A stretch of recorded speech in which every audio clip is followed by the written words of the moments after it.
Who do you talk to when we do these interviews? You talk to you, not the camera. Can you tell that to these kids? Yeah. They don't seem to know. They need to just freshen up on the rules, you know? Yeah. The rules of an interview. We've been doing this since you were a little guy, though. Yeah. Okay. When you had, like, love handles and were a little chubby guy. Okay. Back in the day. How much do you weigh right now? Probably like 176, 177. And then 74 kilos is 163. Mm-hmm. Point something. Yeah, 0.1 or something. Point one, like that. okay. So that's pretty easy. Yeah, it's not too bad. It feels a lot better than 57. So is this like we're going up to 65, 74? Or is that what's happening? Yep. That's the plan for next year is to go up to 65 and, feel healthy and be able to hopefully just not cut as much weight and make it more about wrestling. Stoney is a senior in the fifth He's year. going to go down to 57. He's going to go down to 57. So you're swapping? Mm-hmm. Okay. He qualified this year at 65? No, he qualified 2 years ago. At 65. So he's going to go down now. Yep. Have a little more horsepower. Definitely. You're going to have a little more go juice horsepower up at 65. Yep. Okay, that's good. So I was wondering, yeah. Okay, you and your brother just went for 32 minutes and about 40 seconds. And you tapped out and gave Uriah. You're still recovering from some rib stuff from the team trials, right? Yeah, just a little bit, just like nagging injuries, but he's just got me tired. I'm not gonna lie. I mean, he can go for forever, so it's like I tried to get as much out of myself as I could there, and that was good. This season, you didn't even get through this season unscathed. You didn't wrestle in the Kent State duel when I saw you. It was a Vegas thing, right? Yep. I was talking to your dad, and I said, hey, if we brought you out here right now and I just said, do the joint stuff that these guys do to their joints, what would happen? He said they would just break. And I said, can we do it to your mom? No, they just break. Where does the Gumby weird joints from you guys come from? Dude, I got no idea, man. I think it's my thought of it was my sister did gymnastics when we were a kid. So Marcus and I would go to tumbling and stuff. And I think just doing that kind of stuff, we got flexible hips and movable hips. So I think we've cross-trained a good amount. So I think cross-training is important. And also just flexible. We're just naturally super flexible. Definitely. I mean, it's crazy, actually. Even just watching that 32 plus minutes there, it's there's a lot of it. Mm-hmm. And he's crazy. Dude, you had him strapped up in a cradle for over a minute. You switch back off to a single, back to a cradle. He's just so hard to score on. Yeah. And you don't, to your fairness to you, you don't big brother him a bunch and go groceries on him and just try and crush him and hurt him. No, yeah, I think it helps me a lot if I don't do stuff like that because I'm learning how to score without necessarily using my muscle and everything on him, especially being able to score on someone like Marcus without using your weight is definitely no easy task. So it's I just kind of get what I get, you know what I mean? And he'll get a couple just because he's pretty good, so.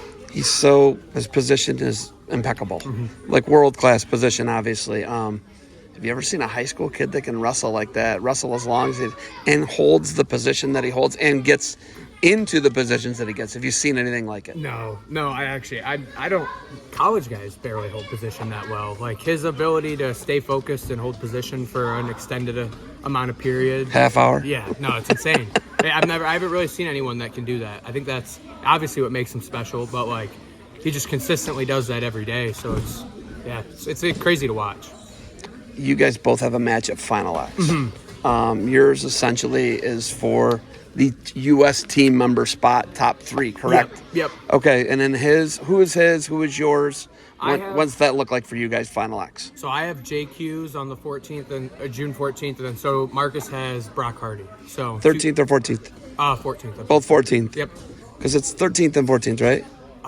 Or is it a one-day? I think it's just a one-day. I'm going to it. Oh, you are? Yeah. Let's go. Now I'm pumped that they're going to be there. It's going to be good. But it's at the New Jersey Devils Stadium Arena. It's pretty nice. Yeah. Right across from the New York City. So it'd be a good one, right? Yeah. This is the training cycle for it right now. Yeah, we're starting now. I took the last week kind of off, just not off. I wrestled every day, but taking it off of doing anything to mess up my ribs. So just kind of taking. You can say it. I don't care. Oh, no, you're good.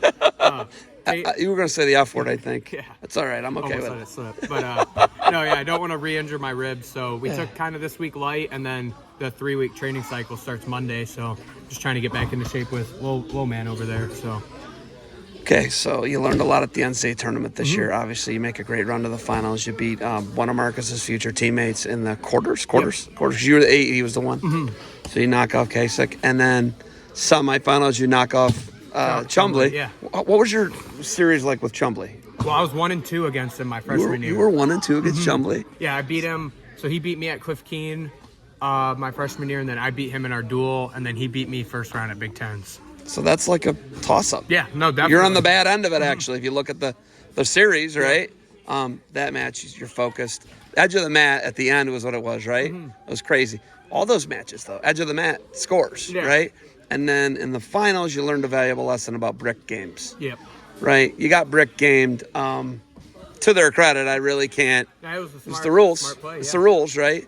What is the biggest takeaway from that and kind of getting gamed a little bit? Taylor won. We get it, right? But getting gamed a little bit in the NCAA finals, what do you think you took away? I just took away, focus. I was focused, but not maybe in the right position, like right areas. You know what I mean? I was mentally focused for the match, but my positioning wavered from time to time. And then also I just didn't get to that many attacks. I got to be, if you want to beat a guy like Taylor, I mean, some of our matches I got in on his legs 5 or 6 times and couldn't score. So it might have to be 7, 8, 9 attempts. And I just didn't give myself those looks. So it's just kind of on me, Can't really blame anything else. What was that series with him? Because you guys split at the Big Ten 2 weeks earlier, right? And then he beat me in the duel. So I technically went 1-3 against him. So you were 1-3 against Taylor. Yeah. You were 1-2, now 2-2 versus Chumbley.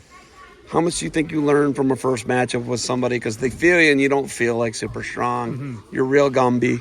What do you think guys get out of wrestling you 1, 2, 3, 4, 5 times? I think they just understand what kind of match it's going to be. I feel like my matches are mostly messy and they're hard. In the exchanges, I want to exchange and wrestle in weird positions. So I think guys just kind of learn from that, and then they also just stay in good position. I'm probably a little repetitive in some of my attacks. So them wrestling me multiple times, they know where to stay out of. So for me, it's just evolve, get better at wrestling, and hopefully those matches flip. Okay, so kind of the most important thing, brought my dad over today. I'm sure you're going to have to answer some weird questions about if you need a partner, you need him to show any technique. But most important thing you guys do is why we're here is we got little kids. We got the little kids. We got a youth camp. You and your brother are doing camps now. What's this like to you to now give back? And how do people bring the Blaze Brothers in? And this is your home gym, right? This is the Hive where you guys went through high school, your high school home gym.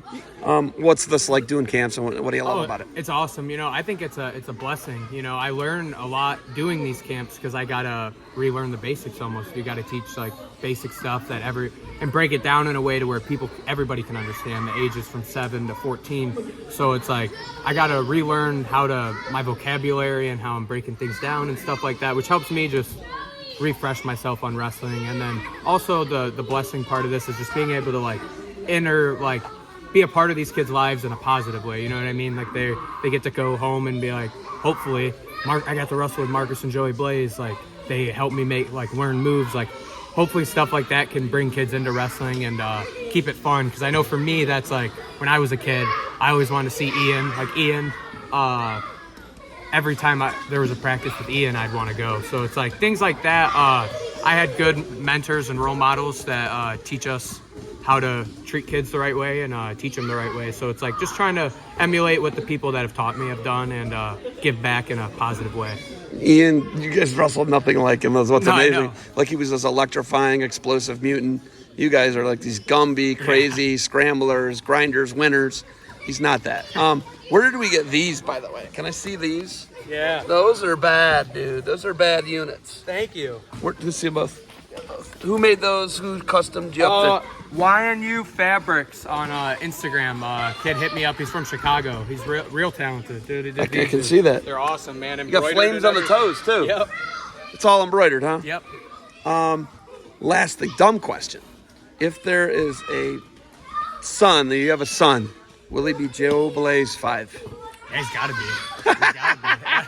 be. Dumb question, right? Yeah, you got to go with that? Yeah, no, definitely. All right, we got 3 here. What's 2 up to right now? I think he might have got surgery. Is he okay? Yeah, no, I think he'll be all right. But I think he got surgery, so he's probably just recovering from that. And then we got 2. We got 3 over here. Solid cars. Yeah. Solid cars. He told me the joints though they're not The joints are not from Mom and Dad. He said that. He's got creaky joints. Creaky. That's what he said. I think that's what he He said. gets up and you can hear it. All right, you guys got Cam coming up here. We're almost off break. You got anything else for me? Nope, that's it. Thank you. Well, boiler up. Boiler up. I always forget that. Oh, hey. Boiler up. How easy is it to stay at Purdue? Everybody wants to jump to the next school. How easy is it to stay at Purdue? Easiest decision of my life. People came after you. Yeah. Six-figure deals. No question. Just They came though, right? Yeah. But you can't. That kind of stuff. Like, I'm not in it for the money. I'm in it for my passion and my joy. I'll find money along the line. So it's more of just enjoying where I'm at, and the people I'm with is the most important. Now you leave with the boiler up. Yeah. Boiler up.